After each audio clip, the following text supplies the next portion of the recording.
ทางด้านพันเอกหญิงผู้ช่วยศาสตราจารย์ดร.แพทย์หญิงดังใจสุวรรณกิติโฆษกกระทรวงกลาโหมได้กล่าวว่ารองนายกรัฐมนตรีและรัฐมนตรีว่าการกระทรวงกลาโหมได้กำชับหน่วยในพื้นที่ให้เฝ้าระวังไม่ให้มีการรุกล้ำเพิ่มอย่างเด็ดขาดเลยแหละครับแต่ทั้งนี้ทั้งนั้นความพยายามที่ผ่านมากลับได้รับการตอบสนองจากทางกัมพูชาแบบไม่เป็นทางบวกเลยนะครับโฆษกกระทรวงกลาโหมก็กล่าวต่อไปและระบุอีกว่าจึงนำไปสู่การปรับมาตรการดังกล่าวและตามด้วยมติสมช.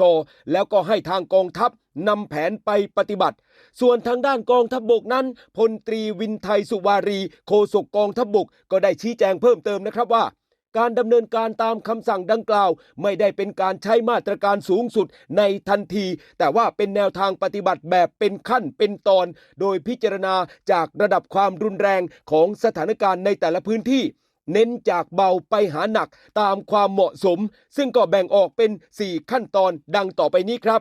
นั่นคือขั้นตอนที่1จำกัดการผ่านแดนโดยอนุญาตเฉพาะบุคคลที่มีเหตุจำเป็นเช่นการค้าขายการขนส่งสินค้าแรงงานและงานจำเป็นอื่นๆโดยจำกัดและเพิ่มระดับความเข้มงวดในการตรวจสอบบุคคลที่มีพฤติกรรมเสี่ยงอย่างเช่นนักพนันหรือกลุ่มที่อาจเกี่ยวข้องกับกิจกรรมที่มันผิดกฎหมายนั่นเองครับส่วนขั้นที่2นั้นให้ปรับลดช่วงเวลาในการเปิดปิดจุดผ่านแดนพร้อมทั้งกำหนดวันเวลาการเข้าออกอย่างชัดเจนเพื่อควบคุมความเคลื่อนไหวของบุคคลและกิจกรรมในพื้นที่ชายแดน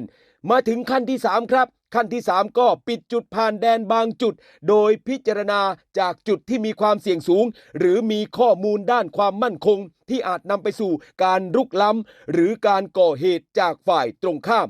ขั้นที่4ครับนั่นก็คือปิดจุดผ่านแดนตลอดแนวชายแดนกันเลยทีเดียวในกรณีที่เกิดสถานการณ์วิกฤตหรือมีการรุกรานอย่างชัดเจนชัดแจ้งเพื่อควบคุมสถานการณ์ในระดับสูงสุดกันเลยครับ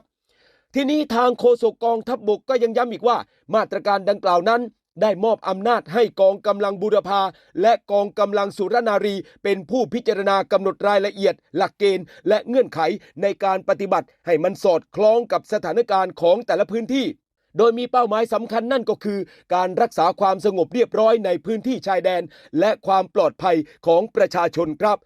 สำหรับประชาชนทั้งชาวไทยและชาวกัมพูชาที่ไม่เกี่ยวข้องกับสถานการณ์ความมั่นคงอย่างเช่นนักศึกษาที่เดินทางไปเรียนผู้ป่วยและอีกเยอะแยะมากมายที่ไม่เกี่ยวข้องกับสถานการณ์นี้ก็ให้อยู่ในข้อยกเว้นตามประกาศนี้นะครับซึ่งทางกองกำลังป้องกันชายแดนจะร่วมกับฝ่ายปกครองในพื้นที่แล้วครับในการพิจารณาให้สามารถเดินทางผ่านช่องทางได้